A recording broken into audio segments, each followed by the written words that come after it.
The wedding invitation landed on Kwame's desk like a grenade wrapped in gold foil. He stared at the embossed letters, his hands trembling as he read the names printed in elegant script. Akosua Mensah and Richard Osei cordially invite you to celebrate their union. The same Akosua who had walked out of his one-room apartment in Nima 3 years ago, telling him she couldn't waste her prime years on a man who sold second-hand phones from a wooden table at Makola Market. What would you do if your ex who abandoned you invited you to her wedding? Hit like if you've ever been left behind and comment below where you're watching from. Kwame's office, the entire 20th floor of the gleaming glass tower in Accra's airport city, seemed to close in around him. Through the floor-to-ceiling windows, he could see the sprawling city below. The same city where he'd once struggled to afford Trotro fare. Now at 32, he owned the building. His tech company, Connect Ghana, had exploded in the past 2 years, making him one of the youngest millionaires in West Africa. His assistant Amma knocked softly before entering. "Mr. Asante, your 3 o'clock is here. The investors from—" She stopped when she saw his face. "Are you all right, boss?" Kwame couldn't answer. His mind had traveled back 3 years to that humid August evening when everything fell apart. They'd been together for 4 years. Akosua had been a nursing student at the University of Ghana when they met. He was hustling, repairing phones, dreaming of starting his own business. She'd believed in him then, or so he thought. They'd shared kenki and fried fish on their dates because that's all he could afford. She'd laughed at his jokes in their cramped room in Nima, where the landlord banged on the door every month demanding rent. But dreams don't pay bills. That's what Akosua's mother had told her. That's what her friends whispered when they saw her with a man whose shoes had holes in them.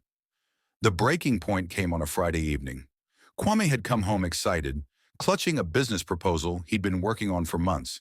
He'd finally secured a meeting with a potential investor. A small chance, but a chance nonetheless. Akosua was packing. 2 suitcases lay open on their shared mattress on the floor.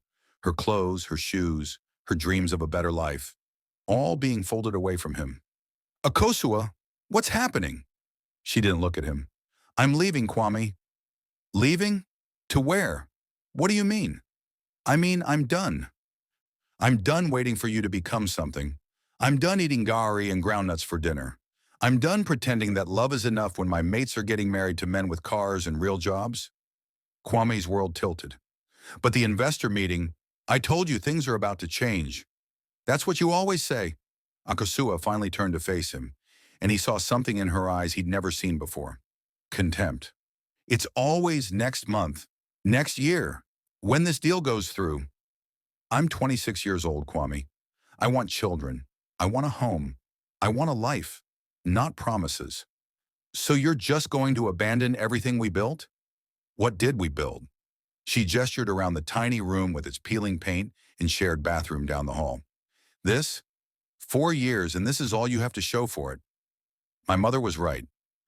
You're never going to be anything." The words cut deeper than any knife. Kwame had stood there frozen as she zipped up her suitcases and called a taxi with money he suspected came from someone else. "There's someone else, isn't there?" he'd asked quietly. Akosua paused at the door. For a moment he thought she might deny it. Instead she said, "His name is Richard. He's a banker. He has a house in East Legon and drives a Range Rover. He can give me the life I deserve." "And I can't?" "No, Kwame, you can't. You're a good man, but good doesn't pay school fees. Good doesn't buy land. Good doesn't secure a future." She opened the door. "I'm sorry, but I have to choose myself."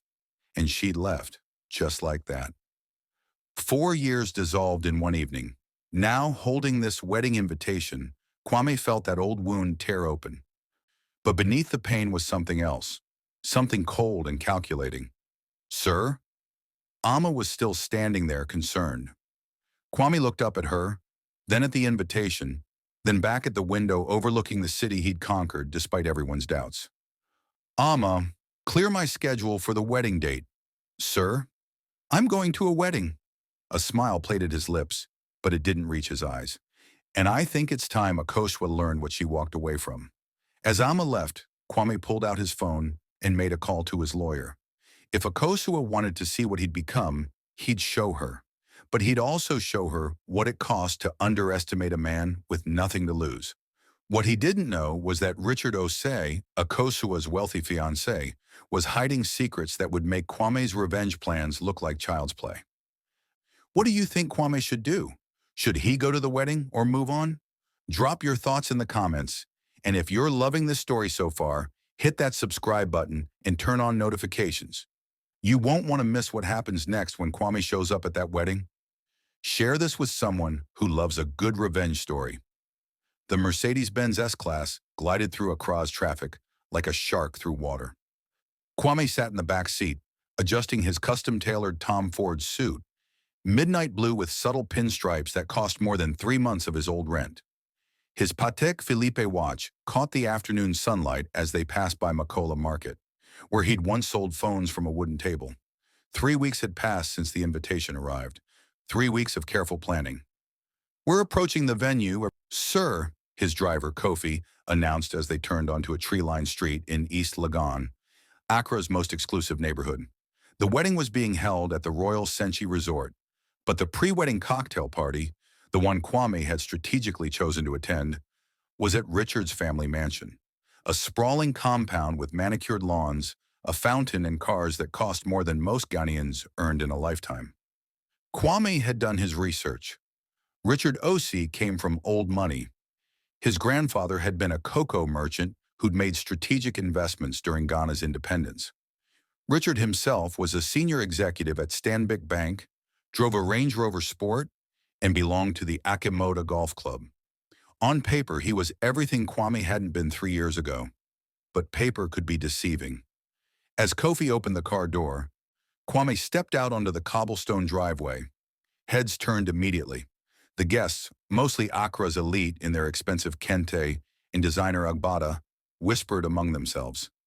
Some recognized him from business magazines. Others were simply drawn to the quiet confidence he radiated. "Kwame Asante," a voice called out. "I almost didn't believe it when I saw your RSVP." Kwame turned to see Ya Boteng, an old classmate from secondary school who now worked in finance. They shook hands, and Ya's grip was slightly too tight, his smile slightly too wide. "You've done well for yourself," Ya said, eyes scanning Kwame's expensive attire. "Connect Ghana is the talk of every boardroom in West Africa. 5 million users in 2 years? 6 million as of last week," Kwame corrected smoothly.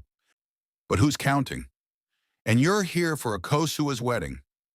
Ya's tone suggested he knew the history. In Ghana, everybody knew everybody's business, especially in their social circles. "That's bold." "I was invited," Kwame replied, accepting a glass of champagne from a passing waiter. "Would be rude not to attend." "Kwame," the voice froze him. He turned slowly, and there she was. Akosua looked different. Her hair was in long Brazilian weave instead of the simple braids she used to wear. Her dress was designer, probably Gucci or Valentino, and jewelry sparkled at her neck and wrists. She'd gained weight in the way that prosperity brings, her face fuller, her presence more assured. But her eyes, those same eyes that had looked at him with contempt 3 years ago, now showed something else entirely. Shock, confusion. And if Kwame wasn't mistaken, regret.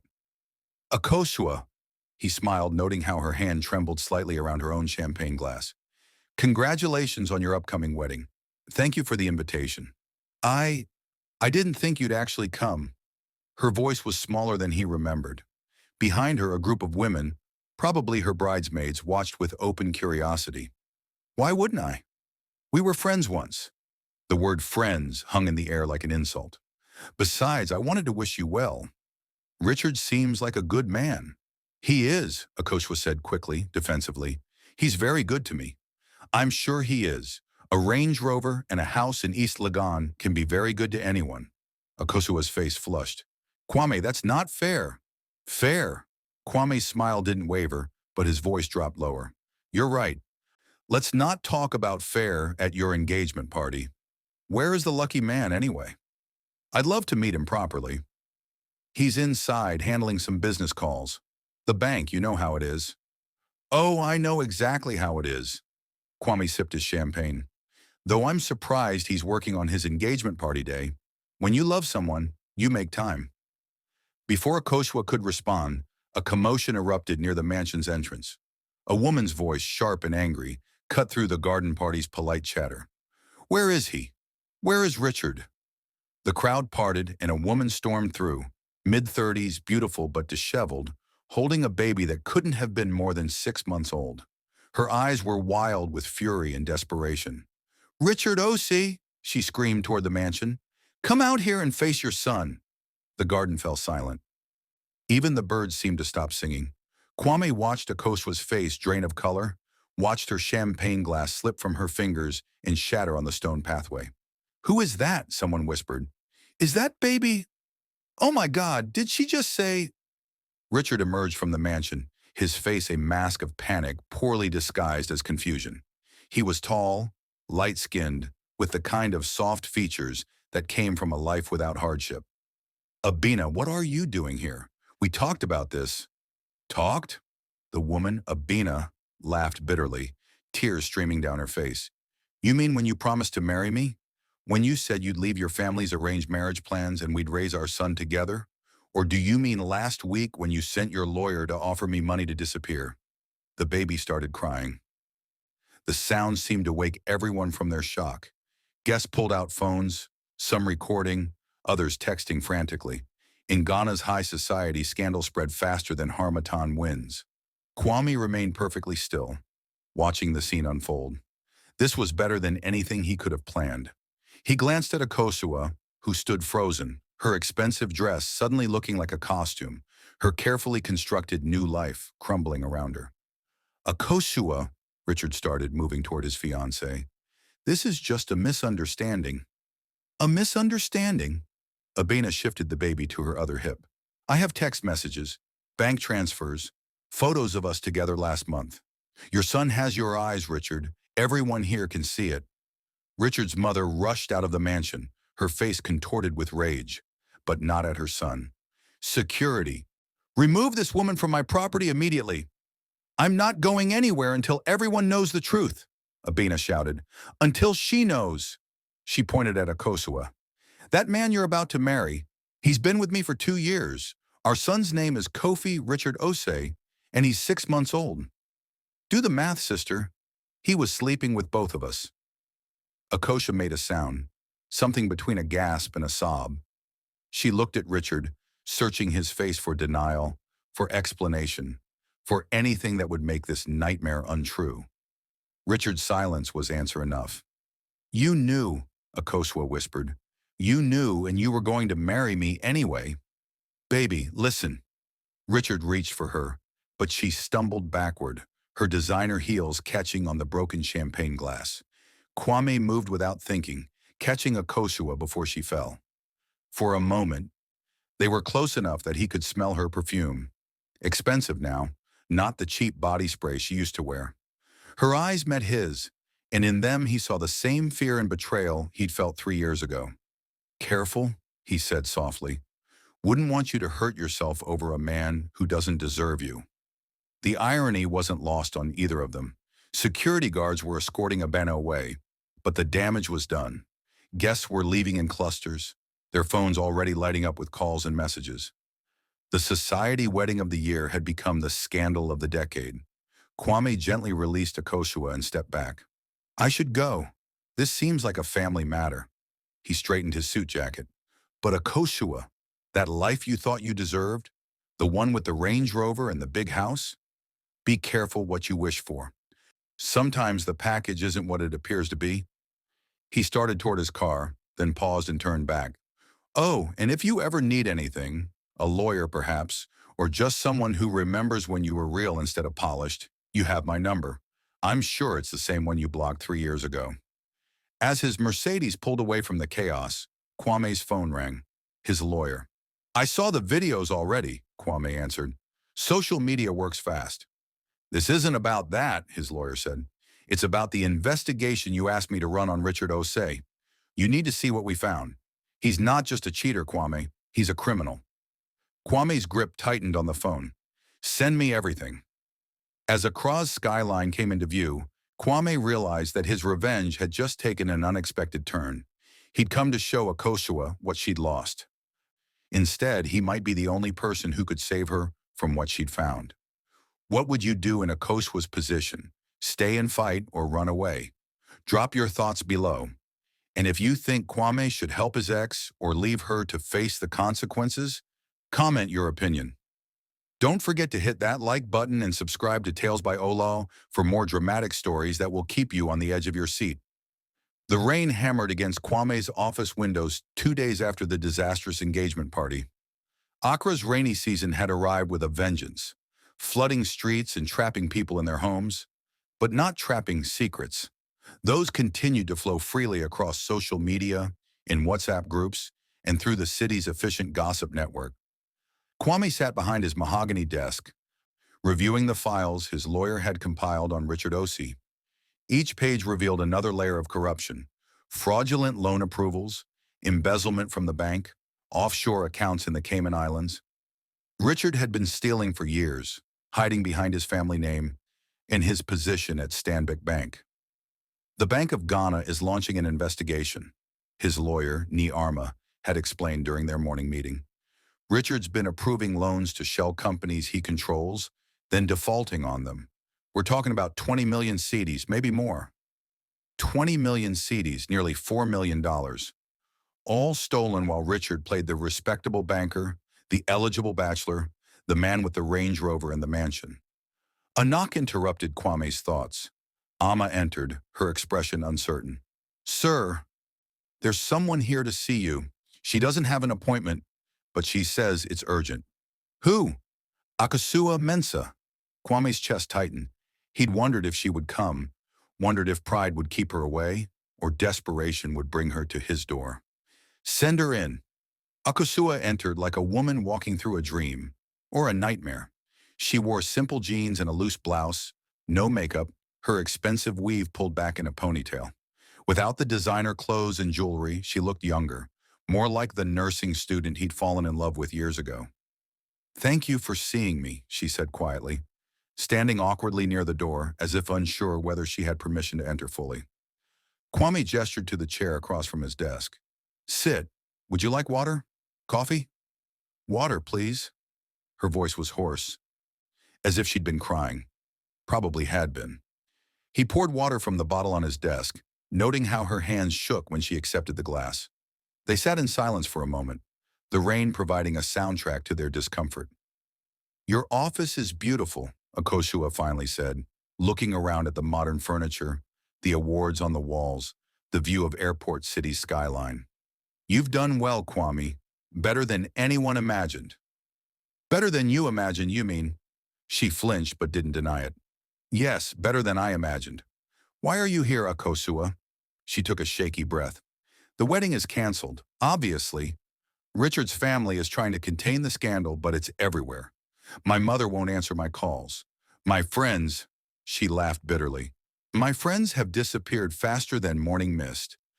Turns out they were Richard's friends, attracted to his money and status. Without that, I'm nobody to them." "So you came to me? The man you called nothing 3 years ago?" "I didn't call you nothing. You said I would never be anything." Kwame interrupted, his voice sharp. "You said good doesn't pay school fees, doesn't buy land, doesn't secure a future. Those were your exact words, Akosua. I remember them perfectly because they played in my head every single day while I was building my company." Tears spilled down her cheeks. I know what I said, and I was wrong, so wrong. But Kwame, I need help. Richard is dangerous." Kwame leaned forward, interested despite himself. "Dangerous how?" "Yesterday, 2 men came to my apartment, the one Richard was renting for me in Cantonments. They said Richard owes people money, bad people. They said if he can't pay, his assets will be collected, including me." "Including you?" "They knew things, Kwame. Things only Richard would know. Where I work, my mother's address in Koforidua, my routines. They said I was Richard's property now, and they'd come to claim what he owed." She was shaking visibly. "They gave me 3 days to convince Richard to pay up. Or else." Kwame's jaw tightened. "Or else what?" "They didn't specify. They didn't need to. The way they looked at me." She wrapped her arms around herself. "I went to the police. They took a report. But they said without evidence of a direct threat, there's nothing they can do. They suggested I leave Accra for a while. And Richard? What does he say? Richard won't answer my calls. His family's lawyers sent me a letter this morning. She pulled a crumpled envelope from her purse. They're denying any relationship between us. They say I was just an acquaintance, that I'm lying to extort money from them, and if I speak publicly about Richard, they'll sue me for defamation. Kwame took the letter, scanning its legal jargon and threats. The Osei family lawyers were expensive and vicious. They would destroy Akosua if she fought back, and she had no resources to defend herself. That baby, Abena's son, Kwame said. Richard didn't deny it at the party. He's denying it now. His family is claiming Abena is a gold digger who targeted their son. They're offering her money to recant her story and disappear. I heard she took it. 500,000 cedis. Enough to relocate somewhere and start over. Smart woman. But that leaves me with nothing, Akosua said desperately. No wedding, no home.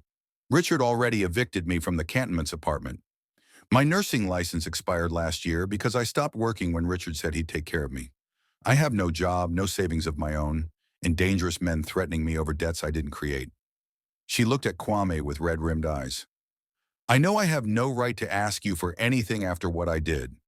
I know I hurt you, abandoned you when you needed me, chose money over love. But Kwame, I'm scared. Those men meant what they said, and I have nowhere else to turn. Kwame stood and walked to the window, his back to her. Part of him wanted to tell her to leave, to face the consequences of choosing Richard's money over Kwame's love. She'd made her bed with a criminal, let her lie in it. But another part of him, the part that remembered how she used to laugh at his terrible jokes, how she'd held him when his mother died, how she'd been his first love and his biggest heartbreak, that part couldn't watch her be destroyed by Richard's mistakes. What exactly do you want from me? He asked without turning around. Help? Protection? Maybe a job. I can start over, retrain as a nurse, work hard. I just need time and safety to rebuild my life. The way I had to rebuild mine when you left? Silence. Then quietly, yes, exactly like that. And I know I don't deserve your help. I know karma has come for me, and maybe this is what I earned. But Kwame, whatever you think of me, please don't let those men hurt me. Please. Kwame turned to face her. She looked small in the large leather chair, vulnerable in a way he'd never seen during their relationship. Back then, she'd been the strong one, the practical one, pushing him to work harder, earn more, be more. Now she was broken, and he had the power to help or hurt her. I'll help you, he said finally, but on conditions. Hope flared in her eyes. Anything. First, you'll work for it. I have a community outreach program through Connect Ghana. We provide technology training to rural schools. You'll help coordinate the health and safety component. It's real work with a real salary, not charity. Yes, absolutely. Second, he continued, you'll tell me everything about Richard, his friends, his business dealings, places he frequents, people he owes money to. Everything. Akosua hesitated. Why? What are you going to do? That's not your concern. Do you agree or not? She nodded slowly. I agree. And third, Kwame moved closer, his voice dropping. You'll be honest with me. No more lies, no more manipulation, no more playing games. If you're in my life again, even just as an employee, I need to trust that you won't stab me in the back the moment someone richer comes along. Kwame, I swear. Don't swear, just do it. Prove it through your actions, not your words. Words are cheap, Akosua. You taught me that. She stood, extending her hand formally. Thank you, I won't let you down. He shook her hand, professional and distant. We'll see. Amma will get you set up with HR and security. I'm assigning a driver to you for the next few weeks. Someone who knows how to handle problems. If those men come back, you call me immediately. Understood? Understood. As she turned to leave, Kwame added, Akosua, one more thing. She looked back. I'm not doing this because I still love you. I'm doing this because it's the right thing to do. Don't confuse the two. Pain flickered across her face, but she nodded. I won't. And Kwame? For what it's worth, I am sorry. Truly sorry. Not just because I need you now, but because I was wrong about you. Wrong about everything. After she left, Kwame returned to his desk and opened the file on Richard Osei. If he was going to protect Akoshua, he needed to understand exactly what kind of enemy Richard had become. His phone rang. Ni Arma, his lawyer. The Bank of Ghana moved faster than expected, Ni said. They're arresting Richard tomorrow morning. But Kwame, there's something else. The men threatening Akosua, they're not just loan sharks. They're connected to a Nigerian syndicate that's been using Richard to launder money through the bank. If they think Akosua knows anything about their operations, she's in more danger than she realizes, Kwame finished. Exactly. And now that you're involved, you might be too. Kwame looked out at the rain-soaked city, at the empire he'd built from nothing. 3 years ago, he'd had nothing to lose. Now he had everything, and he was risking it for a woman who'd once thrown him away like trash. But that was the difference between him and Richard, between him and Akosua as she used to be. Kwame had learned that wealth without character was just money, and character meant doing the right thing even when it cost you everything. Then we better move fast, Kwame said. Send me everything you have on the Nigerian syndicate. If they want a war, they'll get one. Outside his office, thunder cracked across the Accra skyline. The storm was only beginning. Do you think Kwame is making a mistake helping his ex? Or is he proving he's the bigger person? Drop your opinion in the comments. And if you're wondering what the Nigerian syndicate will do next, make sure you're subscribed to Tales by Ola with notifications turned on. Chapter 4 is going to blow your mind. Share this story with someone who loves intense African drama. The arrest of Richard Osei made headlines across Ghana. By dawn, camera crews surrounded his family's East Legon mansion, while police officers in riot gear led him out in handcuffs. His mother screamed at the cameras about persecution and family honor.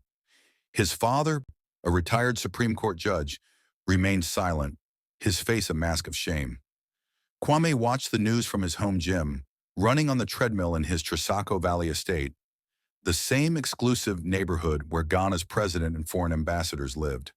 The irony wasn't lost on him. 3 years ago, he couldn't afford rent in Nima. Now he lived where Range Rovers were the cheapest cars on the street. His phone buzzed.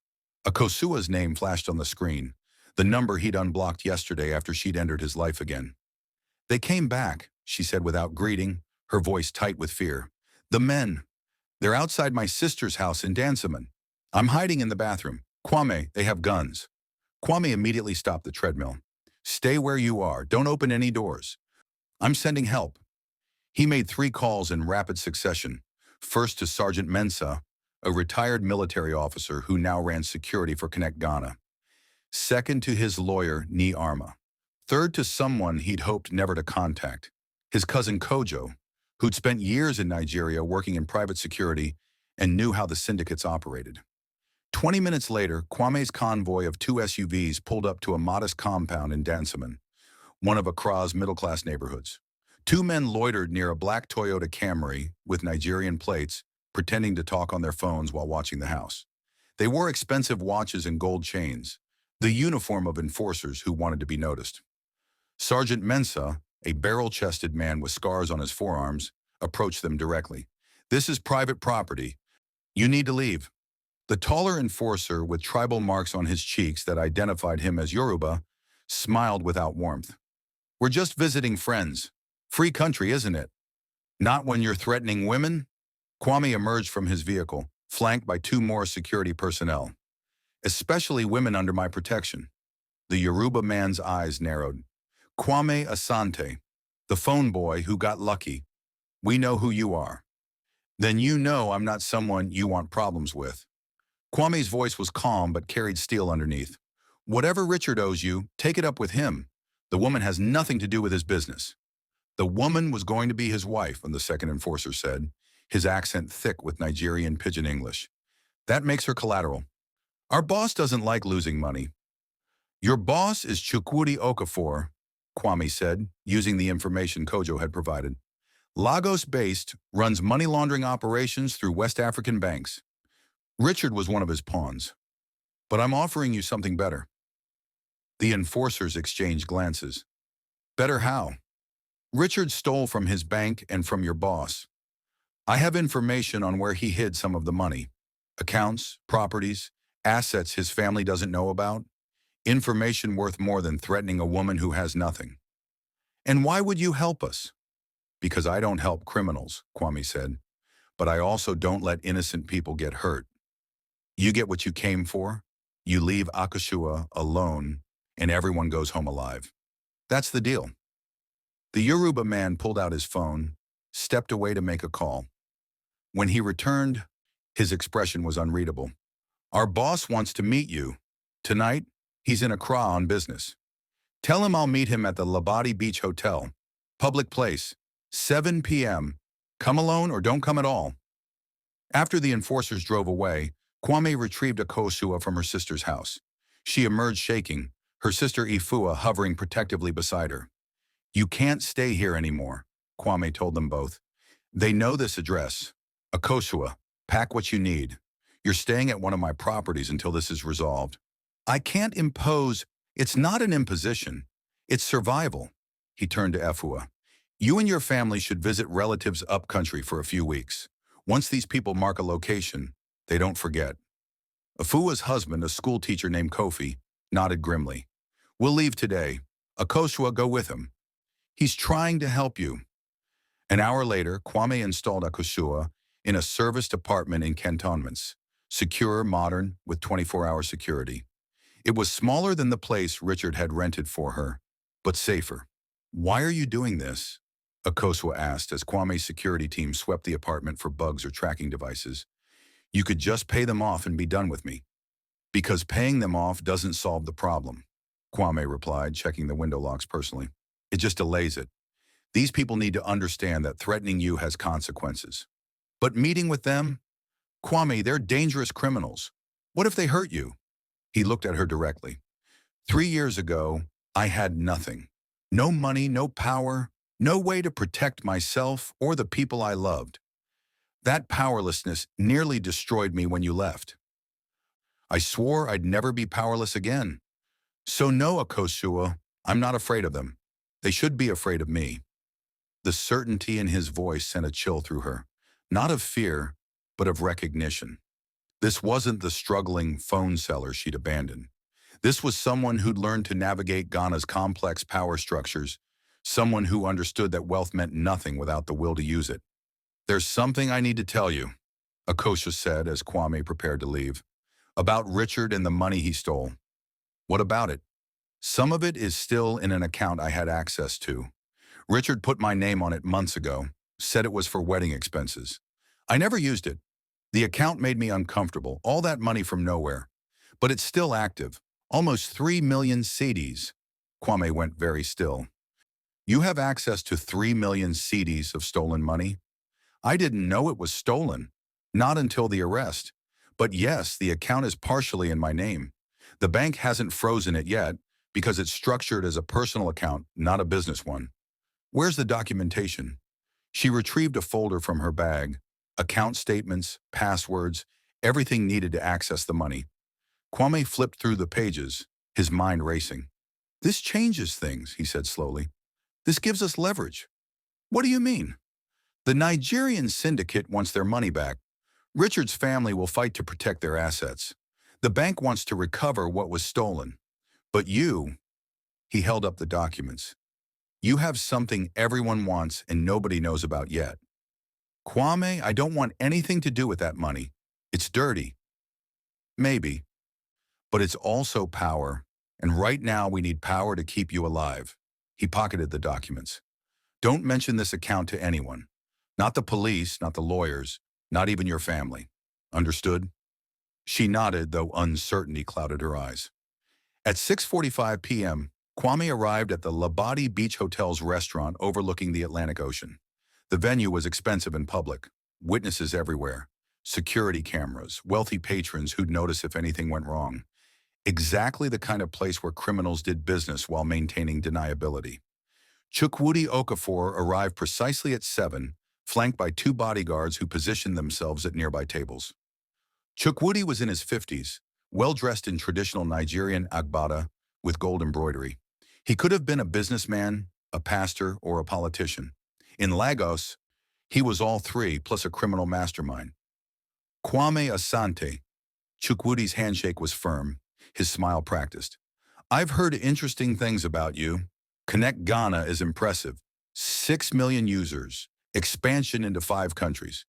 You're making real money, not like that fool Richard who had to steal.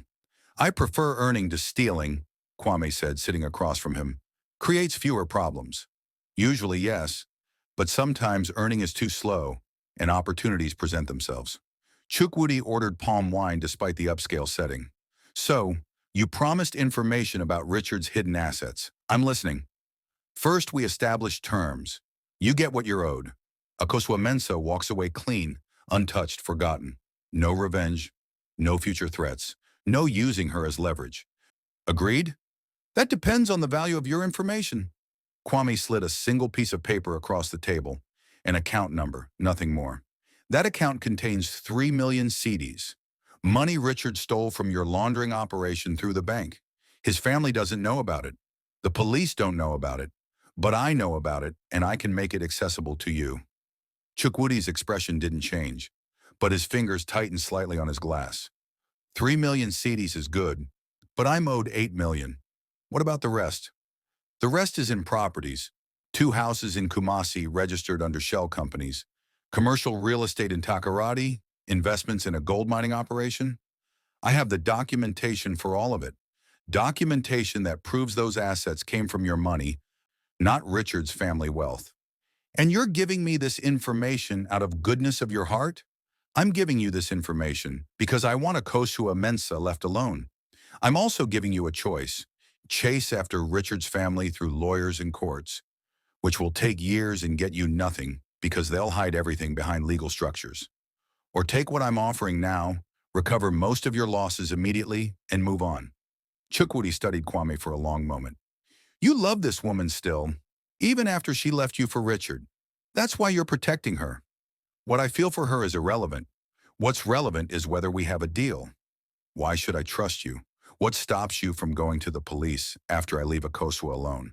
Because going to the police helps no one, Kwame said. It puts Akosua in danger as a witness. It puts me in danger for obstructing justice. And it gets you nothing. The courts will freeze everything while they investigate. My way, everyone gets something. You get your money. Akosua gets her life. I get peace of mind. That's how business works when everyone's smart. Chukwudi laughed, genuine this time. You should have been Nigerian.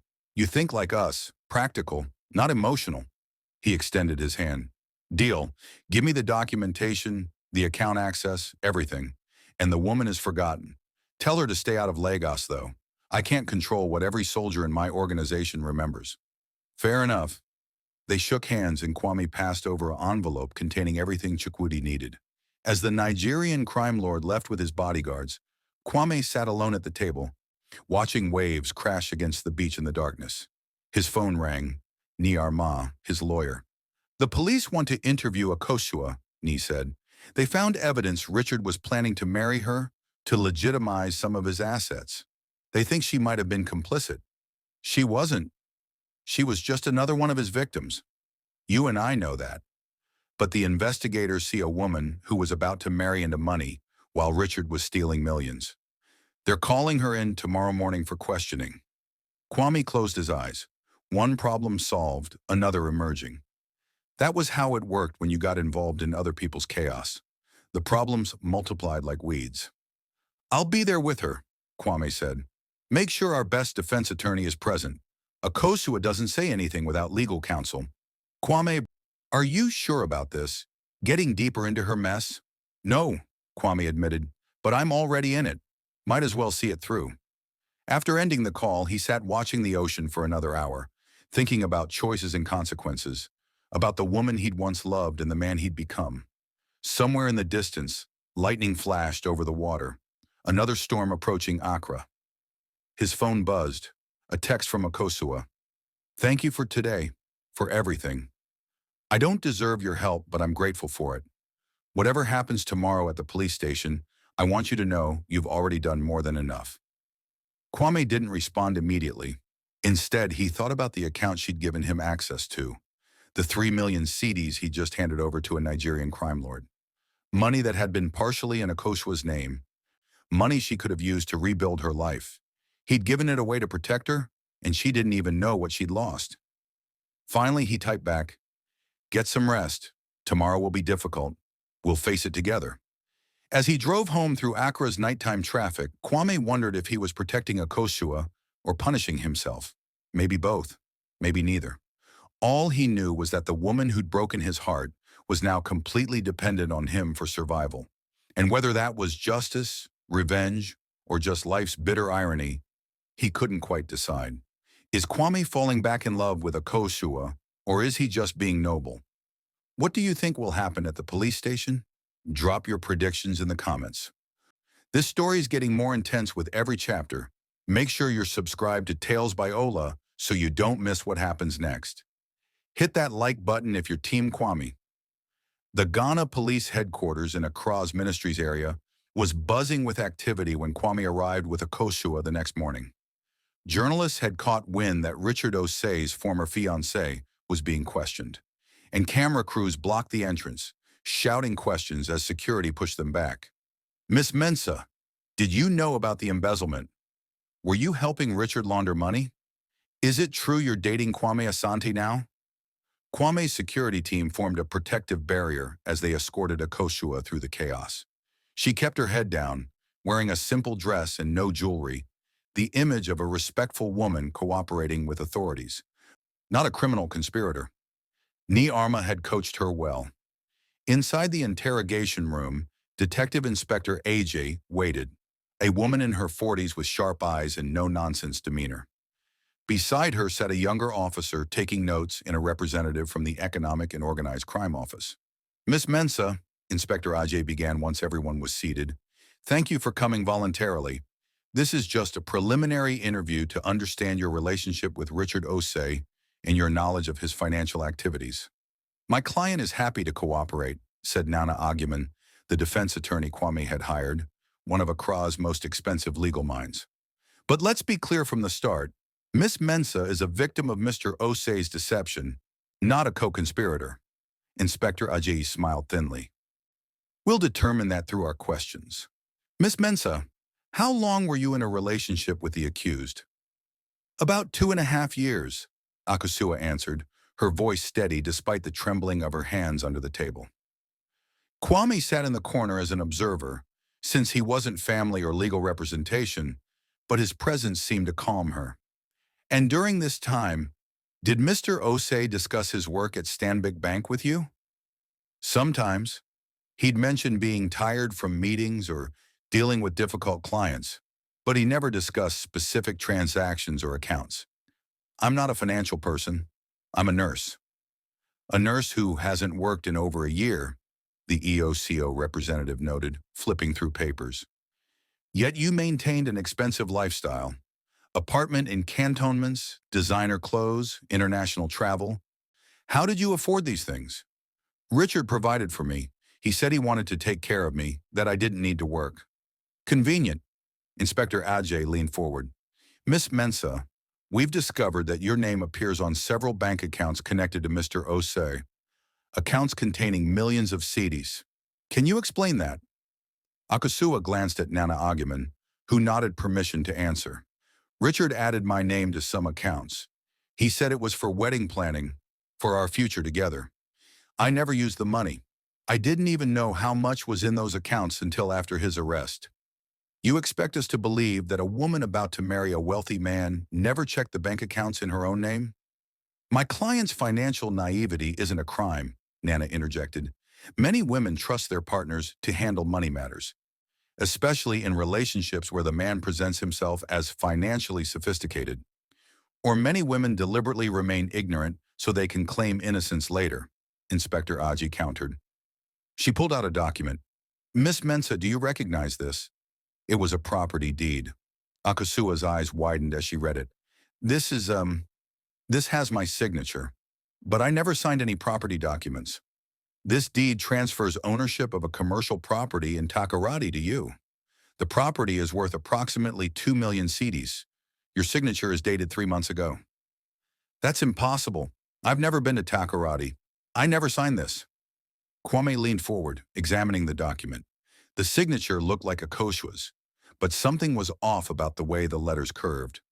Inspector, has this signature been verified by a handwriting expert? That's ongoing, but Miss Mensah, even if the signature is forged, the fact remains that someone used your identity to hide stolen assets. Either you were complicit or you were remarkably careless about how your personal information was being used. My client was manipulated by a sophisticated criminal, Nana said firmly. Richard Osei had access to her documents, her identification, everything needed to forge signatures.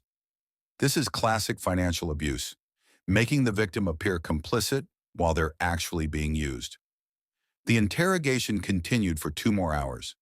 They asked about trips Akosua had taken with Richard, about meetings she'd attended, about conversations she might have overheard.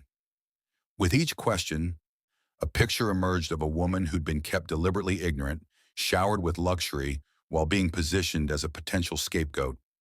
Finally, Inspector Ajay sat back. Miss Mensah, here's my assessment. Either you're a brilliant criminal who helped Richard steal millions, or you're incredibly foolish for not asking questions when a banker suddenly showered you with unexplained wealth. Given the evidence, I'm inclined toward the latter. So she's free to go? Nana asked. For now. But Miss Mensah, you cannot leave Accra without permission. We may have follow-up questions. And if we discover any evidence of active participation in the embezzlement scheme, you will be arrested. Do you understand? Yes, Inspector. I understand. Outside the police station, Akosua collapsed against Kwame's car, shaking with relief and residual fear. The journalists had been cleared away, but phones were everywhere, citizens recording everything for social media. That property deed, Akosua said once they were safely in the car. Kwame, I swear I never signed it. Richard must have. I know. The signature was forged. I could tell from the pressure points on certain letters. Richard was setting you up to take the fall if he got caught. But why? If he loved me. He didn't love you, Akosua. He used you, just like he used everyone in his life. Kwame's voice was matter-of-fact, not cruel. The real question is how many other documents exist with your forged signature? Properties, accounts, contracts. You could be legally tied to his crimes in ways we haven't discovered yet. She put her face in her hands. This nightmare never ends. It will end. But we need to be strategic. Kwame pulled out his phone. Nee is filing paperwork to legally distance you from all of Richard's assets. We're claiming identity theft and fraud. It'll take time, but it's your best defense. How much is this costing you? The lawyers, the security, everything? Don't worry about that. Kwame, I have to worry about it. I already owe you so much. You don't owe me anything.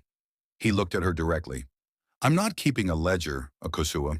I'm not calculating what you cost me versus what you're worth. I'm just doing what needs to be done. But why? After everything I did to you? Because, Kwame interrupted, his voice softer now.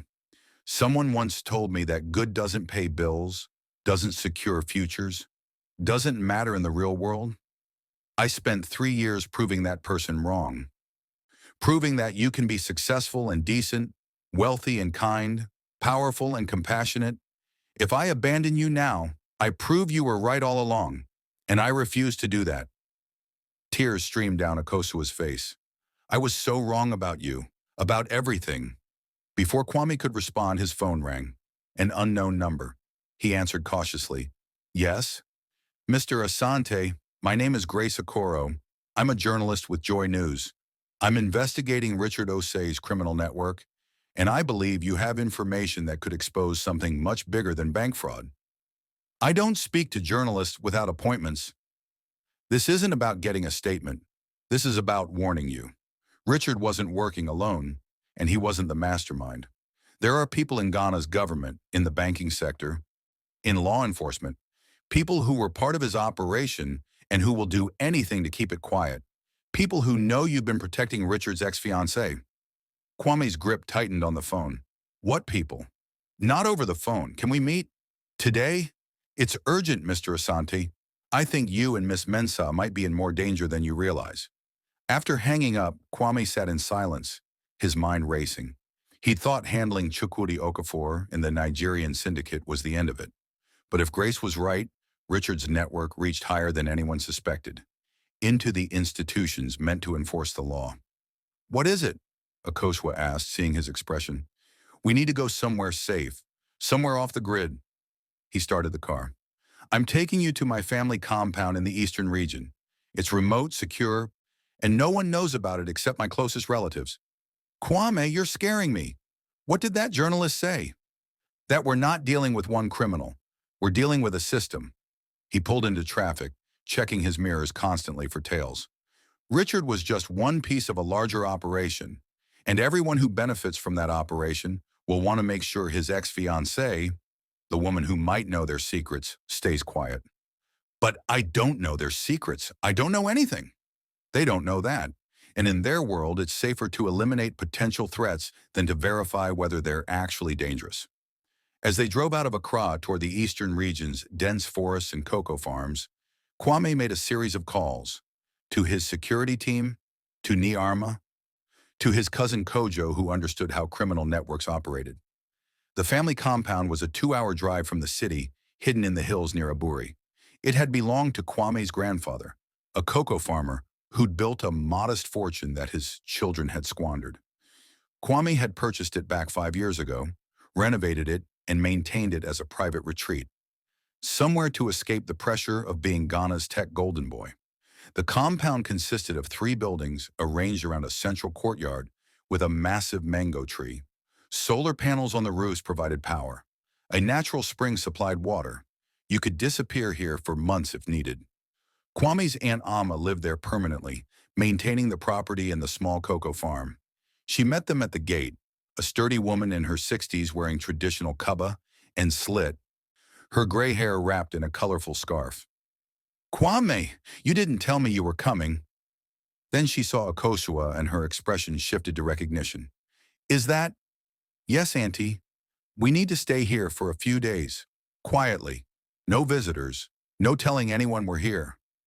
Aunt Amma's face grew serious. She'd raised Kwame after his mother died, understood him better than anyone. "You're in trouble. We're being cautious, that's all." She looked at Akosua with undisguised curiosity and assessment. "The girl who broke your heart. I remember her."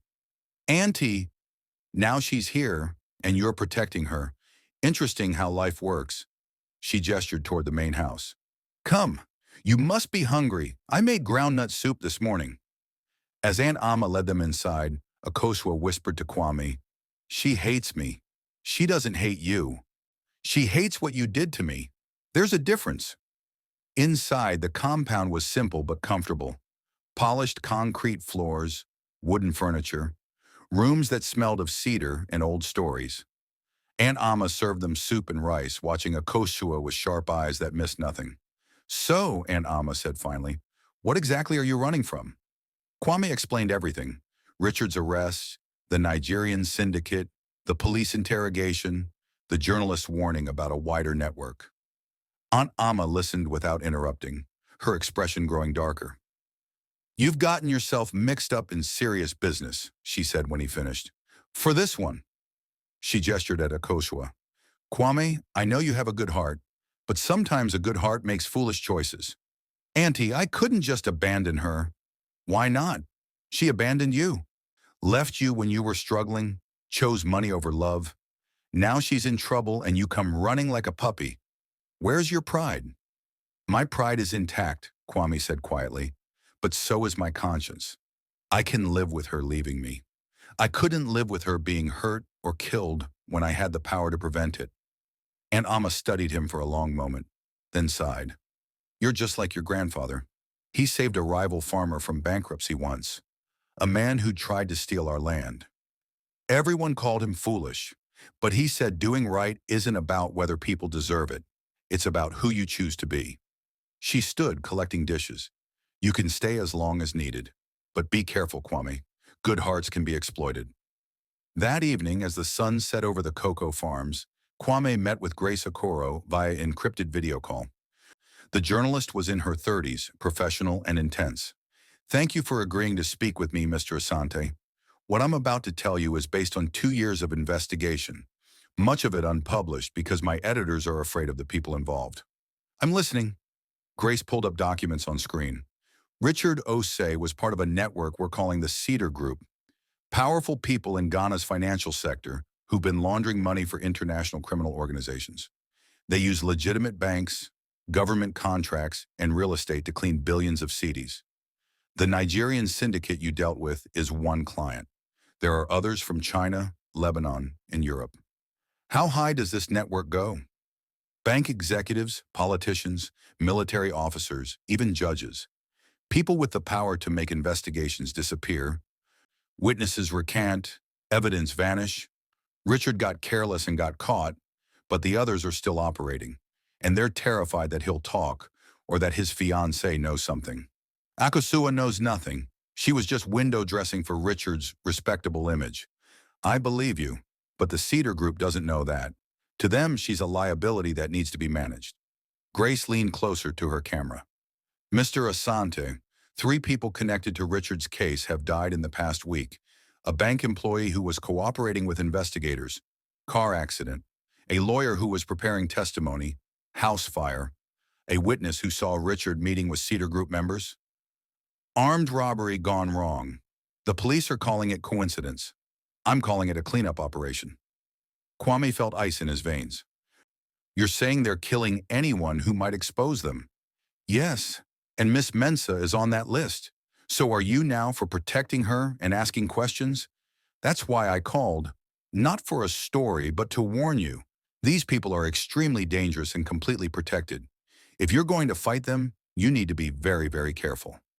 After the call ended, Kwame sat in the darkness of the compound, listening to crickets and distant nightbirds. He'd thought he was protecting Akosua from a Nigerian crime lord and some legal troubles. Instead, he'd stepped into something far more dangerous. A web of corruption that reached into the highest levels of Ghanaian society. His phone buzzed. A text from an unknown number. Stop asking questions about Richard Osei. Stop protecting the girl. Walk away while you still can. This is your only warning. Kwame stared at the message. Someone was watching him. Someone knew where he was, who he was with, what he was doing. The compound wasn't as safe as he'd thought. He found Akosua in the guest room, staring out the window at the starlit sky. Can't sleep? He asked. Every time I close my eyes, I see those men with guns, or Richard's face when he was arrested, or my future disappearing. She turned to face him. Kwame, I heard you on that video call. I know how bad this is. You need to walk away. Go back to Accra, to your company, to your life. I'll figure something out. What will you figure out? How to survive against people who kill witnesses? I don't know. But I can't let you destroy everything you built because of me. Not again. Her voice broke. 3 years ago, I left because I thought you'd never amount to anything. Now you're rich and successful and powerful, and I'm destroying that too. I'm poison, Kwame. Everything I touch turns to ash. He moved closer, his expression unreadable in the dim light. You want to know the real reason I'm helping you? It's not nobility or kindness or leftover love. It's because every time I look at you, I see who I used to be. Powerless, desperate, depending on others for survival.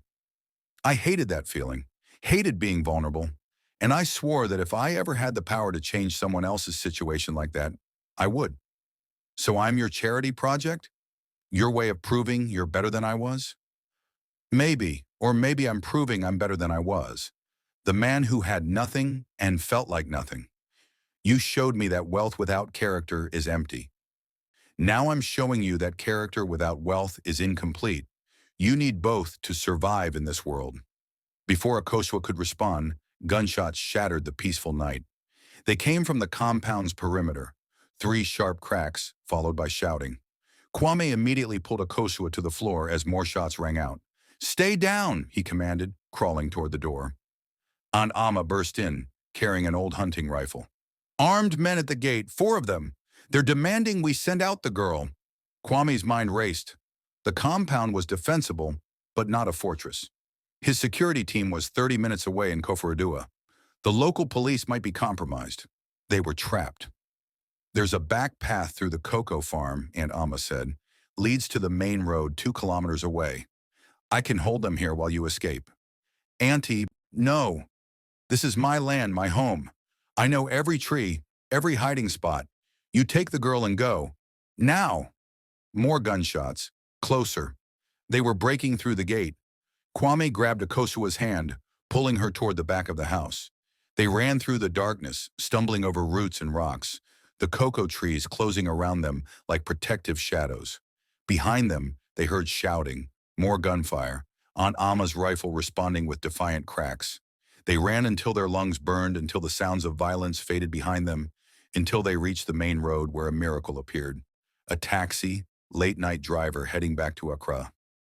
Hospital, Kwame gasped, throwing money at the confused driver. Drive fast. Emergency. As the taxi sped away, Kwame called his security team, the police, his cousin Kojo, everyone who might help Aunt Amma and stop the gunman. Beside him, Akosua was crying silently. This is all my fault. Your aunt, your family compound, everything. No, Kwame said firmly, though his own hands were shaking. This is the Cedar Group's fault. This is Richard's fault. This is corruption's fault, but not yours. His phone rang, a number he recognized, Chukwudi Okafor, the Nigerian crime lord. Mr. Asante, I just heard what happened at your family compound. That wasn't my people. Then whose people? The Cedar Group.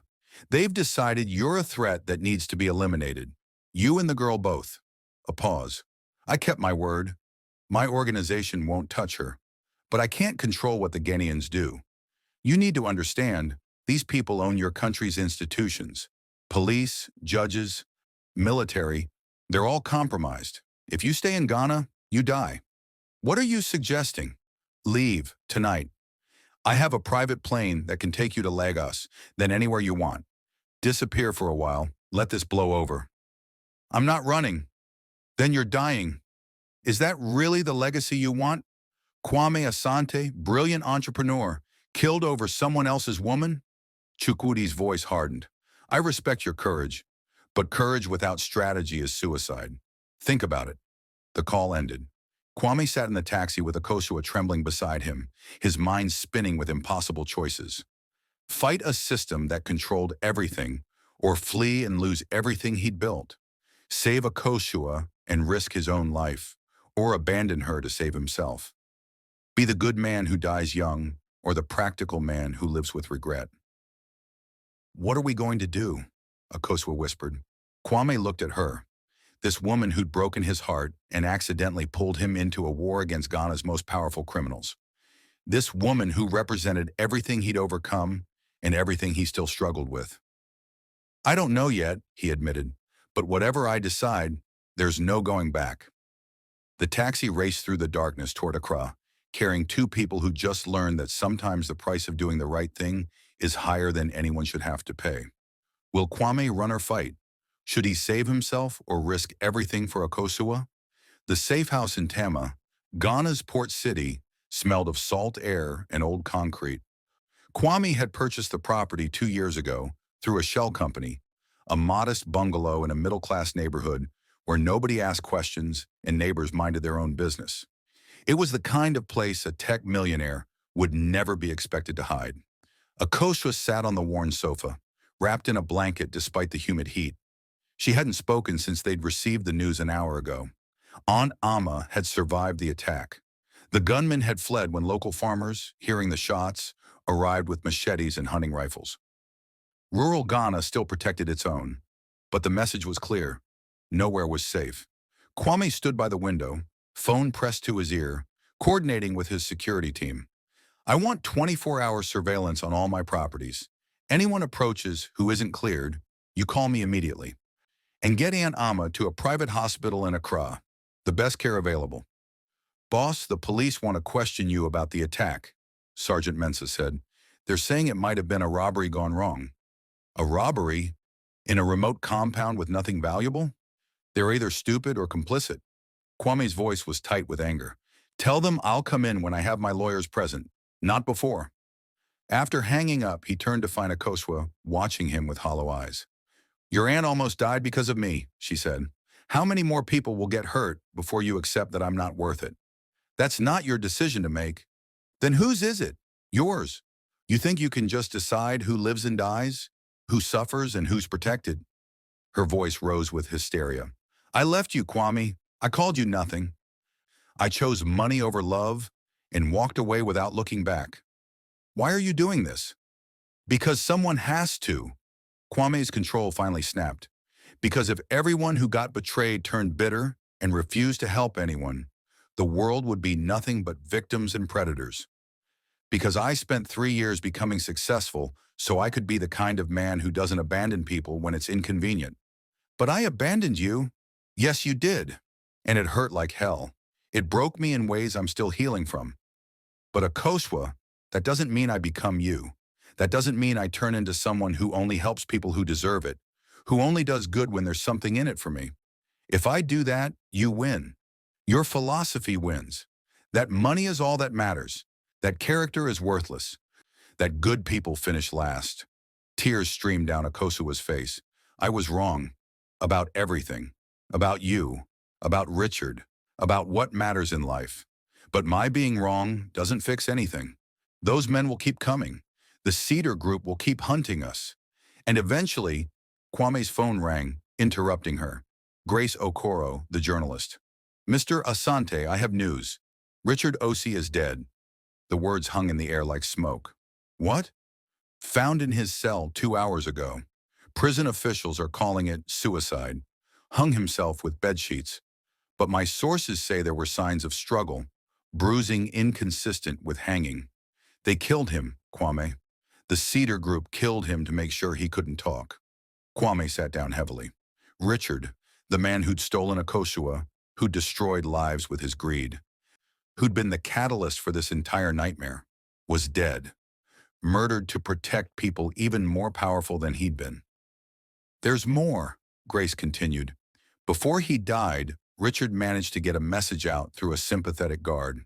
He said he had insurance, evidence against the Cedar Group hidden somewhere, documentation of every transaction, every name, every crime. He said if anything happened to him, the location would be revealed. Where is it? That's the problem. The only person who knows is Akosua Mensah. Kwame looked at Akosua, who'd gone pale. What is Grace talking about? Akosua's hands trembled. A month before the wedding, Richard gave me something. A flash drive. He said it contained photos and videos from our relationship. Sentimental stuff. He told me to keep it somewhere safe, somewhere only I knew about, and never look at it because it was a surprise for after we got married. Where is it? In my mother's house in Koforidua, hidden in an old jewelry box I gave her for safekeeping. Akosua's voice was barely a whisper. Kwame, if that flash drive has evidence against the Cedar Group, and they find out I have it, they'll kill your mother to get it. Kwame was already moving, grabbing his car keys. Grace, I need you to do something. Publish what you know about the Cedar Group. Tonight, everything. I told you my editors won't. I'm not talking about your editors. I'm talking about social media, blogs, alternative news sites. Scatter the information everywhere so they can't contain it. Make it loud enough that killing us becomes pointless because the truth is already out. Kwame, that could end my career. I'd never work in mainstream journalism again. But you'd be alive, and you'd have done what journalists are supposed to do. Expose corruption, damn the consequences. He paused. I'll fund an independent news platform for you. Full editorial control, proper resources, legal protection. All I ask is that you break this story tonight, before more people die. Silence. Then, send me everything you have on Richard, Akosua, the Nigerian syndicate, all of it. I'll have the story published in 2 hours. Kwame ended the call and turned to Akosua. We're going to Koforidua. We're getting that flash drive, and then we're going to burn the Cedar Group to the ground. That's suicide. They'll be watching my mother's house, which is why we're not going alone. Kwame made another call. Kojo, I need you and everyone you trust. Armed, experienced. Meet me in Koforidua in 1 hour. We're extracting something from a compromised location. His cousin's voice was grim. This is it? The big move? This is it. The drive to Koforidua took 45 minutes at dangerous speeds. Kwame's security team followed in 2 vehicles, 6 men total, all with military or police backgrounds, all loyal to Kwame personally rather than any institution. Akosua's mother lived in a modest house in Koforidua's Efiduase neighborhood, a place where retired teachers and small business owners spent their final years in peace, or used to before her daughter got engaged to a criminal. They parked 2 streets away and approached on foot, using darkness and back alleys for cover. Kwame's security spread out, checking for surveillance, for waiting gunmen, for anything that suggested the Cedar Group had gotten there first. 2 men in a car across the street, Sergeant Mensah reported via radio. Watching the house. Professional posture. Definitely not local. Can you handle them quietly? Give us 3 minutes. Those 3 minutes felt like 3 hours. Kwame and Akosua waited in the shadows while his team moved like ghosts through the neighborhood. Then Sergeant Mensah's voice. Clear. Both men unconscious in the car. We've got maybe 20 minutes before someone checks on them. They ran to the house. Akosua knocked urgently. Mama, it's me. Open the door. Akosua's mother, Afua, opened the door in her nightgown, confusion turning to fear when she saw armed men. Akosua, what's happening? Why are there... No time, Mama. I need the jewelry box I gave you. The wooden one with the carved flowers. Where is it? In my bedroom in the wardrobe. But Akosua was already moving, Kwame following. She found the jewelry box exactly where her mother kept it, dumped out the modest collection of necklaces and earrings, and felt along the bottom until a hidden panel clicked open. The flash drive was small, black, unremarkable. It could have been anything. Family photos, music files, forgotten documents. Instead, it contained information powerful enough to topple Ghana's financial elite. Got it, Akosua said, clutching it like a talisman. We need to go. Now. Kwame turned to Efua. Ma, you can't stay here. Pack a bag. Essentials only. You're coming with us. Coming where? What's going on? People are trying to hurt Akosua. Bad people. We're protecting her. But they might come here looking for her. It's not safe. Efua looked at her daughter, really looked at her, and saw the fear, the exhaustion, the desperation. Whatever her daughter had gotten involved in, it was serious. 5 minutes, I'll pack. Outside, Sergeant Mensah's voice crackled urgently over the radio. Boss, we have a problem. 3 vehicles approaching fast from different directions. Military-style coordination. This isn't random. It's an operation. Kwame pulled out his gun, a Glock he'd learned to shoot after becoming wealthy enough to be a target. How long until they reach us? 2 minutes, maybe less. Everyone out, now, Kwame shouted. Efua, leave the bag. We're going. They burst out of the house as headlights flooded the street from multiple directions. Car doors slammed. Voices shouted commands in both English and Twi. These weren't thugs or hired muscle. These were professionals. Kwame's security team returned fire, providing cover as they retreated toward their vehicles. Bullets shattered windows and sparked off concrete. Neighbors' lights turned on, but nobody came outside. In Ghana, you survive by staying out of powerful people's business. Get to the cars!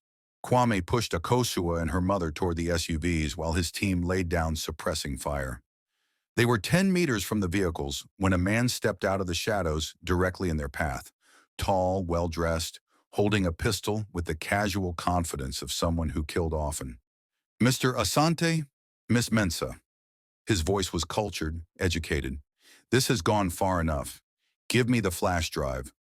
And everyone walks away alive. Who are you? Kwame demanded, positioning himself between the gunmen and the women. Someone who represents interests much larger than you can imagine. That flash drive contains information that cannot become public. Give it to me, or everyone you love dies tonight. Your aunt, Miss Mensah's mother. You, her, everyone. If we give it to you, we die anyway. At least this way, we have leverage. The man smiled coldly. Leverage requires time, Mr. Asante. You have none. In 30 seconds, my team will overwhelm your security and kill everyone here. Or you hand over the flash drive, and I give you a 24-hour head start before we come looking. Your choice. Kwame's mind raced. The man was right. They were outgunned, outmaneuvered, trapped. But giving up the flash drive meant giving up their only protection, their only chance to expose the Cedar Group. Then Akosua did something that shocked everyone. She pulled the flash drive from her pocket and threw it, not toward the gunman, but toward the gathering crowd of neighbors who'd emerged despite the danger, filming everything on their phones. 20 million CDs stolen from Ghana's banks, she shouted. Names of everyone involved. It's all on that drive. Share it. Upload it. Don't let them silence us. For a moment, nobody moved. Then chaos erupted. The neighbors scrambled for the flash drive, some wanting to help, others sensing opportunity. The gunman's team, suddenly faced with dozens of witnesses recording everything, hesitated. In Ghana, social media moved faster than bullets, and a massacre captured on phones would bring pressure even the Cedar Group couldn't contain. Move! Kwame seized the opportunity, pulling Akosua and her mother toward the SUVs. They piled in as his security team laid down covering fire, not to kill, but to create chaos and confusion. The vehicles roared to life and tore through Koforidua's streets, while behind them, the neighborhood erupted into shouting, filming, sharing. By the time they reached the highway back to Accra, videos were already appearing online. Shaky footage of armed men attacking a peaceful neighborhood, of a woman throwing a flash drive to protect evidence, of regular Ghanians standing up to power. Kwame's phone exploded with notifications. Grace Okoro's story had gone live across multiple platforms simultaneously. Detailed accusations against the Cedar Group, names of those involved, documentation of years of corruption. Within minutes, it was trending across Ghana and West Africa. You did it, Kwame said to Akosua, who was shaking in the back seat with her mother holding her. You got the evidence out where they can't suppress it. Did I? Akosua laughed hysterically. Or did I just sign our death warrants faster? Those people won't stop until we're dead, evidence or not. Maybe. But now the whole country is watching. Judges, journalists, citizens, everyone knows about the Cedar Group. They can still kill us, but they can't make it quiet. And powerful people in Ghana hate nothing more than public scrutiny. His phone rang, an unknown number from Nigeria. Kwame answered, expecting Chukwudi Okafor, instead a different voice, older, with authority that made even phone connections feel heavy. Mr. Asante, I am Ambassador Adebayo Okonkwo, Nigerian High Commissioner to Ghana. I represent interests that are concerned about recent developments, the Cedar Group, among others. Mr. Asante, you've done something remarkable tonight. You've exposed a network that my government has been investigating for years. Intelligence agencies across West Africa have been trying to build cases against these people, but they're too well protected within Ghana's institutions. And now, thanks to your journalist friend and that flash drive, we have grounds for international intervention. The economic community of West African states is already calling for emergency meetings. Ghana's president is under pressure to act. You've created a political crisis that can't be ignored. That doesn't keep us alive. No, it doesn't. Which is why I'm offering you protection. Nigerian diplomatic immunity, safe transport to Lagos, then anywhere you want to go. You, Miss Mensah, her mother, all under protection until this resolves. And in exchange, you testify, fully and publicly, tell your story, verify the evidence, help us destroy the Cedar Group completely. They've been parasites on West Africa's economy for too long. It's time to cut them out. Kwame looked at Akosua, at her mother, at his security team who'd risked their lives. They were exhausted, terrified, running on adrenaline and hope. How soon can you arrange the protection? I have vehicles at the Nigerian High Commission in Accra. Come there. Tonight, once you're on diplomatic property, you're untouchable. After ending the call, Kwame explained the offer to everyone in the vehicle. It's a trap, Sergeant Mensah said immediately. Diplomatic immunity doesn't mean anything if they kill you before you reach the embassy. Maybe, but what's our alternative? Keep running? Hope the publicity protects us? They almost got us tonight despite everything. I say we fight, Afua said suddenly, her voice surprising everyone. My daughter made mistakes, terrible mistakes, but she's trying to make them right. And you, Mr. Asante, you've shown more character than any rich man I've ever known. If we run now, we let evil win. If we testify, maybe we change something. Maybe other girls won't be fooled by men like Richard. Maybe other criminals will think twice. Akosua stared at her mother. Mama, they could kill us. Everyone dies, my daughter. The question is what you stand for before you do. Afua smiled sadly. I taught you to chase money and security. I was wrong. This man, she gestured at Kwame, he's teaching you something better. Let's not waste the lesson. Kwame felt something shift in his chest. A weight he'd been carrying for 3 years suddenly lighter. Afua's words weren't forgiveness for Akosua's betrayal, but they were acknowledgement. Recognition that the path forward wasn't about revenge or validation, but about choosing who you wanted to be. All right, he said. We go to the Nigerian High Commission. We testify, and we trust that doing the right thing matters more than staying safe. As they drove toward Accra through the pre-dawn darkness, news alerts continued flooding Kwame's phone. The Minister of Finance had been arrested. 2 bank executives had fled the country. The Ghana Police Service was announcing a task force to investigate the Cedar Group's activities. The system was cracking. Not broken yet, but cracking. When they arrived at the Nigerian High Commission, armed guards immediately surrounded their vehicles and escorted them through the gates. Once inside, the tension that had held Kwame together for days finally released, and he nearly collapsed. Ambassador Okonkwo met them personally, a distinguished man in his 60s who'd seen enough African politics to know how rare true courage was. Mr. Asante, Miss Mensah, you've done your countries a service. Rest now. Tomorrow the real work begins. In a secure room with comfortable beds and armed guards outside, Kwame finally allowed himself to breathe. Across the room, Akosua sat with her mother, both of them processing everything that had happened. Kwame? Akosua's voice was soft in the darkness. Thank you. For everything. For not giving up on me even when I deserved it. I didn't do it for you, Kwame said, his eyes closed. I did it for me. To prove that the man I became is better than the circumstances that made him. And did you? Prove it. He thought about the question. 3 years ago, Akosua had left him because he was poor and powerless. Tonight, with all his wealth and success, he'd risked everything to protect her, not because she deserved it, but because he'd chosen to be someone who helped, even when it hurt. Yes, he said finally. I think I did.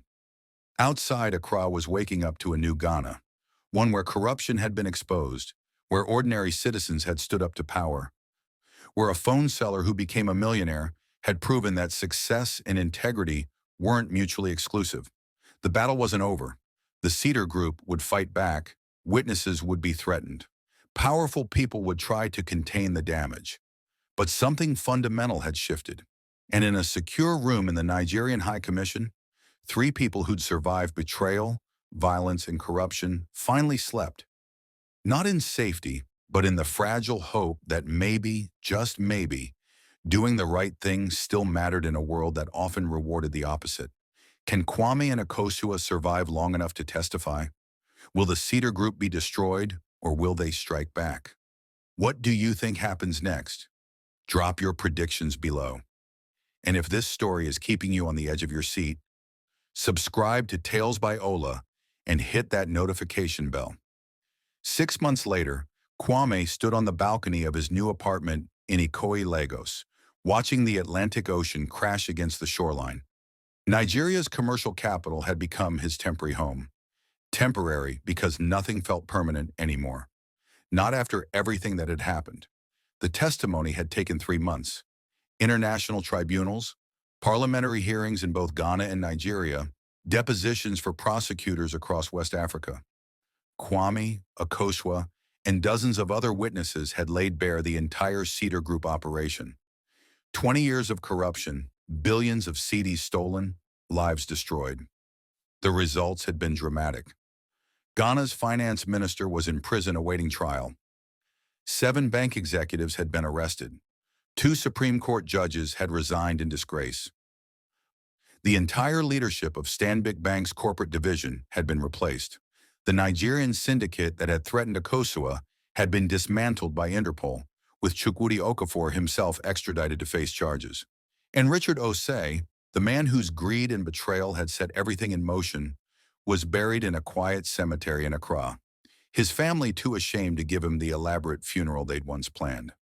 But victory had come with costs. Connect Ghana had suffered during Kwame's absence. Competitors had poached clients. Investors had grown nervous about his involvement in a corruption scandal, even though he'd been exposing it rather than participating. The company's valuation had dropped by 40%. Three of his senior executives had resigned, unable to handle the pressure and uncertainty. Kwame had been forced to sell his majority stake to a South African tech firm just to keep the company viable. He'd walked away with enough money to remain wealthy, about 30 million cedis after taxes and legal fees, but he was no longer the boy wonder of Ghana's tech scene. He was just another entrepreneur who'd had his moment and moved on. The personal costs had been higher. Aunt Amma had recovered from the attack, but she'd sold the family compound and moved to Kumasi to live with relatives. She said she couldn't sleep in a place where men with guns had tried to kill her. Kwame had bought her a new house, but the damage to her peace of mind couldn't be repaired with money. Several of his security team members had been injured during the various confrontations. Sergeant Mensah had taken a bullet to the shoulder during the Kafordua extraction. He'd survived, but he'd retired afterward, saying he was too old to be dodging bullets for anyone. And then there was Akosua. Kwame heard the apartment door open behind him. She emerged onto the balcony carrying 2 cups of coffee, a morning ritual they'd developed over the past 6 months of living under diplomatic protection in Lagos. She looked different now. Her expensive weave was gone, replaced by a short natural cut that reminded Kwame of the nursing student he'd first fallen in love with. She wore simple jeans and a t-shirt, no designer labels, no jewelry. The woman who'd chased wealth and status had been replaced by someone humbler, quieter, more uncertain. "The lawyer called," Akosua said, handing him coffee. "The Ghana Bar Association has cleared me of any criminal wrongdoing. I'm officially free to return to Accra if I want. Do you want to?" She was quiet for a long moment, staring at the ocean. "I don't know. Everything I knew there is gone. My friends disappeared when the scandal broke. Richard's family is threatening to sue me for defamation, even though he's dead and his crimes are proven. My nursing license is expired, and I'd have to retrain. It feels like starting over from nothing." "I know that feeling," Kwame said softly. "It's not as bad as you think. Says the man who turned nothing into millions, and then lost most of it protecting you." The words came out harsher than intended. "Sorry, that wasn't fair." "No, it's completely fair." Akosua set down her coffee cup. "Kwame, we need to talk about us, about what happens now." Kwame had been dreading this conversation for weeks. Living together under protection had created a strange intimacy. Not romantic exactly, but something deeper. They'd survived trauma together, testified together, rebuilt their understanding of each other from the ground up. But that didn't mean they belonged together. "What do you want to happen?" he asked. "I want to say I still love you, that everything we've been through has made me realize you're the one, that I was stupid to ever leave you, that we should try again." She smiled sadly. "That's what happens in movies, right? The woman realizes her mistake. The man forgives her. They live happily ever after." "But this isn't a movie." "No, it's not." Akosua turned to face him fully. "The truth is, Kwame, I don't know if I love you or if I'm just grateful to you. I don't know if you're protecting me out of old feelings or just because you're a good person. And I don't know if we could ever build something real on the foundation of everything that's happened." Kwame felt relief wash over him. Relief that she'd said what he'd been thinking but couldn't articulate. "I spent 3 years proving I was worthy of you, proving that the man you left wasn't worthless. And I did prove it. But somewhere along the way, I realized I wasn't proving it to you anymore. I was proving it to myself. So where does that leave us? Honestly, I think it leaves us as 2 people who needed each other at a specific moment in time, but who don't belong together long term." He reached out and took her hand, not romantically, but with genuine affection. "Akosua, I don't hate you. I don't even resent you anymore. What you did 3 years ago taught me lessons I needed to learn, and protecting you these past months taught me who I want to be. Someone who helps people even when they don't deserve it. Someone who acts according to his values, regardless of whether it's profitable or easy." He squeezed her hand gently. "You're going to be fine. Your mother is proud of you for testifying. You expose corruption that nobody else had the courage to challenge. That's worth something. But it doesn't pay bills, Akosua said, echoing her own words from 3 years ago. God, listen to me. Still worried about money after everything. Money matters. You weren't wrong about that. You were just wrong about it being the only thing that matters. Kwame released her hand. I've been thinking about what comes next for both of us. I have a proposal. I'm afraid to ask.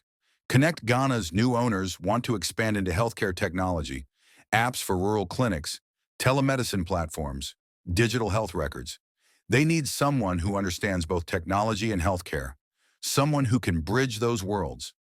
Akosua's eyes widened. You're offering me a job?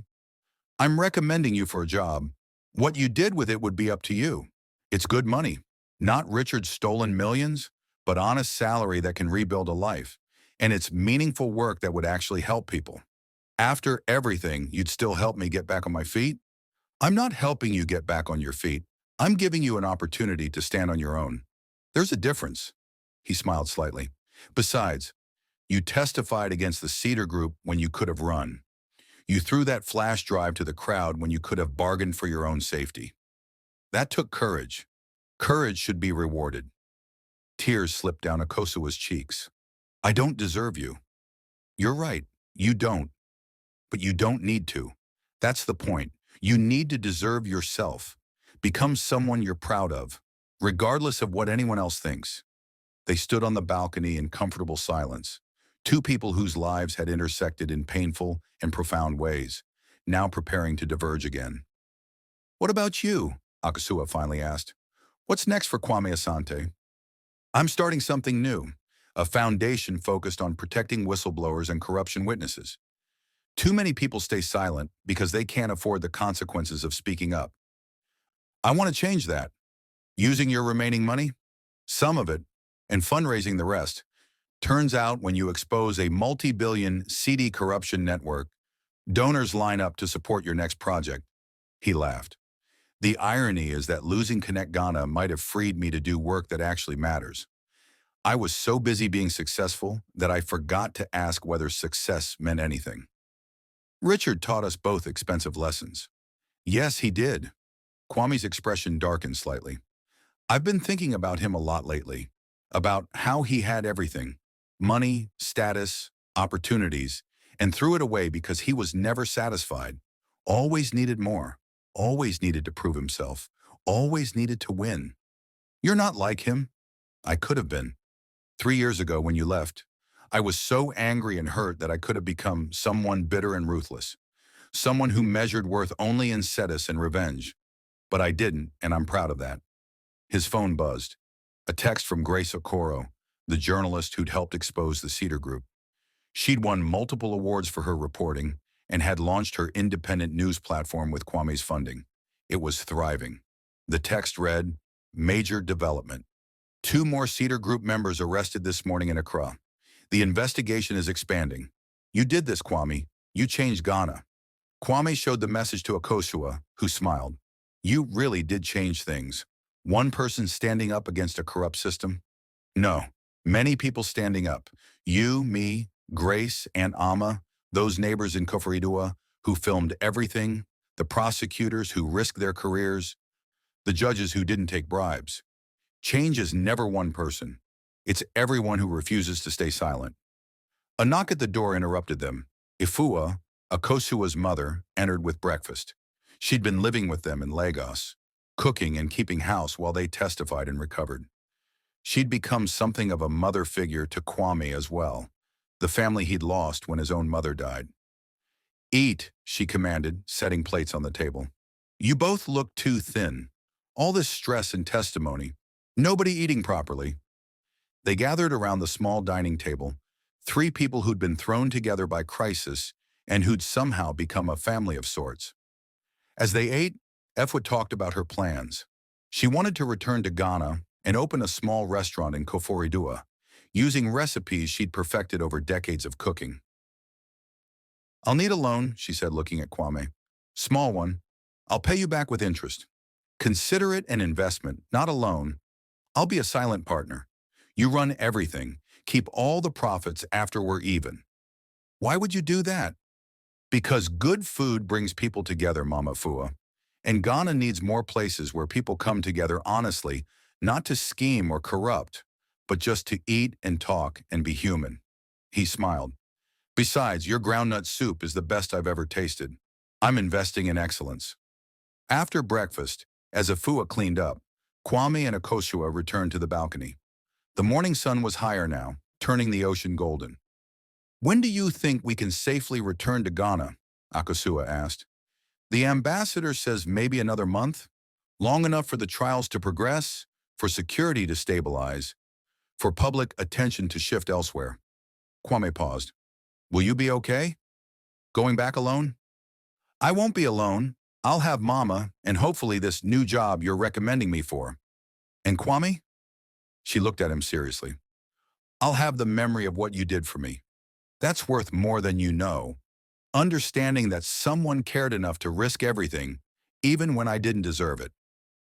Everyone deserves help when they're drowning, even people who pushed others underwater first. They stood together on the balcony, two people whose love story had ended, but whose human story would continue, separately, but forever connected by the trials they'd survived. 1 month later, Kwame stood in Kotoka International Airport in Accra, watching Akosua and her mother walk toward their departure gate. They were flying to Nairobi.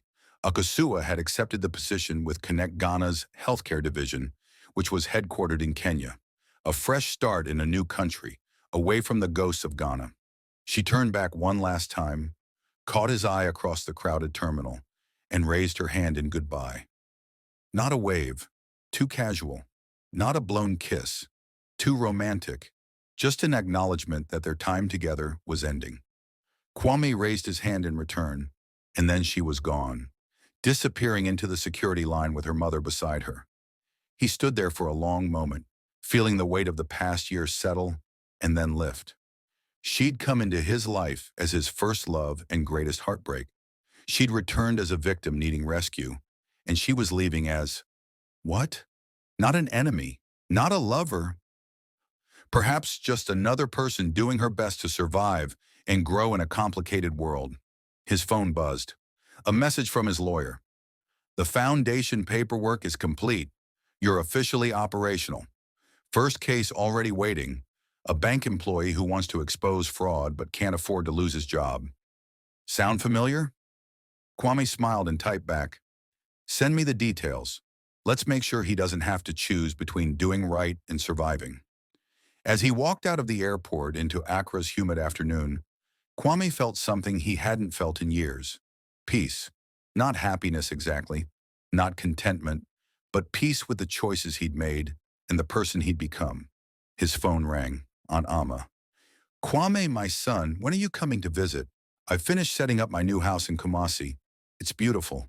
Much better than that compound. No bad memories here. I'll come this weekend, Auntie, I promise. Good, and bring a nice girl with you. Time to stop being alone. Kwame laughed. Auntie, I just spent 6 months protecting my ex-girlfriend from criminals. I think I need a break from women. Nonsense, the right woman wouldn't be drama. She'd be peace, you'll see.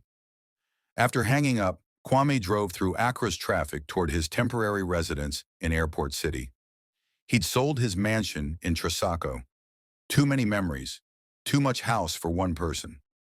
Now he lived in a modest 3-bedroom apartment, saving his money for the foundation's work rather than impressing others with wealth. As he drove past Makola Market, the same market where he'd once sold phones from a wooden table, Kwame thought about the journey from there to here, from nothing to millions, from heartbreak to healing, from victim to victor, to something more complicated than either word could capture. He'd learned that revenge was empty, that justice was complex, that doing the right thing often cost more than you wanted to pay, but was worth it anyway.